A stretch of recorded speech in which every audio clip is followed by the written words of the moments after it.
ষষ্ঠ শ্রেণীতে ভর্তির সর্বোচ্চ বয়স ১২ বছর করে বিজ্ঞপ্তি দেয় শিক্ষা মন্ত্রণালয়ের মাধ্যমিক ও উচ্চ শিক্ষা বিভাগ। এ কারণে যাদের বয়স বেশি তাদের আবেদন অনলাইনে নিচ্ছে না। এমন বিড়ম্বনায় অসংখ্য শিক্ষার্থীর শিক্ষা জীবন হুমকিতে পড়েছে। এতে ক্ষুব্ধ অভিভাবকরা। মাগুরা থেকে সহকর্মী শরীফ তেহরান টুটুলের তথ্য ছবিতে প্রতিবেদন। প্রাথমিক ও গণশিক্ষা মন্ত্রণালয়ের সিদ্ধান্ত অনুযায়ী প্রাথমিক বিদ্যালয়ে প্রথম শ্রেণীতে ভর্তির সময় সর্বনিম্ন বয়স ৬-এর উপরে হতে হয়। সে অনুযায়ী ষষ্ঠ শ্রেণীতে সব শিক্ষার্থীর বয়স ১১-এর বেশি হলেও বয়সের নির্ধারিত কোনো সীমা ছিল না। কিন্তু শিক্ষা মন্ত্রণালয়ের নতুন প্রকাশিত বিজ্ঞপ্তি অনুযায়ী বয়স কোনো ক্রমেই ১২-এর বেশি হতে পারবে না। বিজ্ঞপ্তি অনুযায়ী অনলাইনে আবেদন করতে বিড়ম্বনায় পড়ছেন বহু শিক্ষার্থী এবং অভিভাবক। যেসব শিক্ষার্থীর ২০১৪ ও ১৫ সালে জন্ম, শুধু তারা আবেদন করতে পারছে। একটা বাচ্চা শারীরিক অসুস্থতা, পারিবারিক সমস্যা, নানা প্রতিবন্ধকতায় সে ক্লাসে শুরুটা সে প্রাথমিক স্কুলে শুরুটা সে দেরি হতে পারে। আমার বেবি পঞ্চম শ্রেণী পাশ করার পরে ১২+ হয়ে গেছে, এখন কোথাও আবেদন করতে পারছি না। আমাদের ভীষণ মন খারাপ, আমার মেয়েরও ভীষণ মন খারাপ। আমার বয়স ১২ বছর ৪ মাস। ৪ মাস বেশি হয়ে যাওয়ার কারণে আমার কম্পিউটার আমার আবেদনটি নেয়নি। যে বাচ্চারা এখন আবেদন করতে পারছে না, তারা মানসিকভাবে অনেক ভেঙে পড়ছে। অভিভাবকরা জানান, দুই মন্ত্রণালয়ের সমন্বয়হীনতার কারণে অনেক শিশুর শিক্ষাজীবন ঝরে পড়ার হুমকিতে রয়েছে। কারণ নানা প্রতিবন্ধকতায় বহু শিশু ৮ বা ৯ বছরেও প্রথম শ্রেণীতে ভর্তি হয়। অনেক শিশুরই এবছর মাধ্যমিক বিদ্যালয়ে ভর্তির ক্ষেত্রে সমস্যা হচ্ছে, যেমন তাদের ১২+ বয়স সীমা হয়ে যাওয়ার কারণে তারা হাই স্কুলে ভর্তির জন্য আবেদন করতে পারছে না।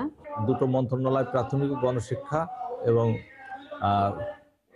মাধ্যমিকের সমন্বয়হীনতার কারণেই এই জটিলতা সৃষ্টি হয়েছে। এ বিষয়ে জেলা সহকারী শিক্ষা কর্মকর্তা বলছেন, সমস্যার বিষয়ে মন্ত্রণালয়কে অবগত করা হয়েছে। আমরা ঊর্ধ্বতন কর্তৃপক্ষের দৃষ্টি আকর্ষণ করেছি এবং তাদের কাছে আমরা এই বিষয়ে একটি সুরাহা যাতে হয়, যাতে অভিভাবকরা হয়রানির শিকার না হয়, প্রত্যেকটা শিক্ষার্থী যাতে লেখাপড়ার সুযোগ পায়, সেজন্য আমরা তাদেরকে অবহিত করেছি, আশ্বস্ত করেছি। হয়তো এরকম কিছু আসলেও আসতে পারে। ১৩ নভেম্বর শিক্ষা মন্ত্রণালয়ের মাধ্যমিক ও উচ্চ শিক্ষা বিভাগ ২০১০ শিক্ষানীতির আলোকে সারা দেশে সরকারি ও বেসরকারি বিদ্যালয়ে প্রথম থেকে নবম শ্রেণীতে ভর্তির জন্য অনলাইন আবেদনের বিজ্ঞপ্তি প্রকাশ করে। সচিব রেহানা পারভীন স্বাক্ষরিত বিজ্ঞপ্তি অনুযায়ী ২০২৬ সালে ষষ্ঠ শ্রেণীতে ৫ ডিসেম্বরের মধ্যে আবেদন করতে হবে। হাসান আহমেদ, ৭১।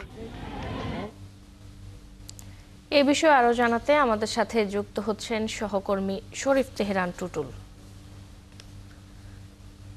টুটুল, ষষ্ঠ শ্রেণীতে অনলাইনে ভর্তি জটিলতা নিয়ে অভিভাবকদের বক্তব্য কি এবং শিক্ষার্থীরা কি দাবি করছেন, আর এই সমস্যার সমাধানে শিক্ষা কর্মকর্তারা কি বলছেন জানাবেন।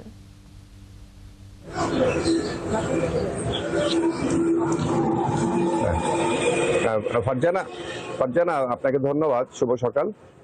ষষ্ঠ শ্রেণীতে ভর্তি সংক্রান্ত বিষয়ে যে জটিলতা দেখা দিয়েছে, মূলত প্রাথমিক এবং মাধ্যমিকের যে দুটি অধিদপ্তর এবং মন্ত্রণালয়, তাদের মধ্যে যে বিরোধ, সেটি এখানে ফুটে উঠেছে। তার মধ্যে একটি হচ্ছে যে প্রাথমিক বলছে ষষ্ঠ শ্রেণীতে প্রথম শ্রেণীতে ভর্তির জন্য তাদের ৬ বছর ক্লাস হতে হবে। সেই সূত্র ধরে ৫ বছর লেখাপড়া করলে তার বয়স হবে এখানে ১১ বছর। আর মাধ্যমিক বলছে যে তারা যদি প্রথম শ্রেণীতে ৫ বছর বয়সে ভর্তি হয়, তাহলে তার বয়স এসে দাঁড়াবে হচ্ছে ১০ বছর। অর্থাৎ এই বছর ষষ্ঠ শ্রেণীতে ভর্তির জন্য ১০ এবং ১১ বছর, এই দুটি বছরকে ধরা হয়েছে, যে কারণে হচ্ছে যে এই সমস্যা দেখা দিয়েছে। এবং এই সমস্যার কারণে অনেক বাচ্চাই কিন্তু এখন পর্যন্ত তার পরিবার এই ষষ্ঠ শ্রেণীতে ভর্তির জন্য যে আবেদন, সেই আবেদনটা করতে পারেনি অনলাইনে। এবং সেই সমস্ত অভিভাবকদের সাথে আমাদের কথা হয়েছে এবং এর মধ্যে কিন্তু আগামী ৫ তারিখে এই ভর্তির আবেদন কিন্তু শেষ হয়ে যাবে। অর্থাৎ তারা বলছে যে আমাদের বাচ্চারা যে ভর্তি হতে পারছে না, কেন ১১ বছর হবে না, তাদের বয়সটা তারা চাচ্ছে যে আর একটু বেশি করা, অর্থাৎ ১২, ১৩, ১৪, ১৫ পর্যন্ত রাখতে পারে,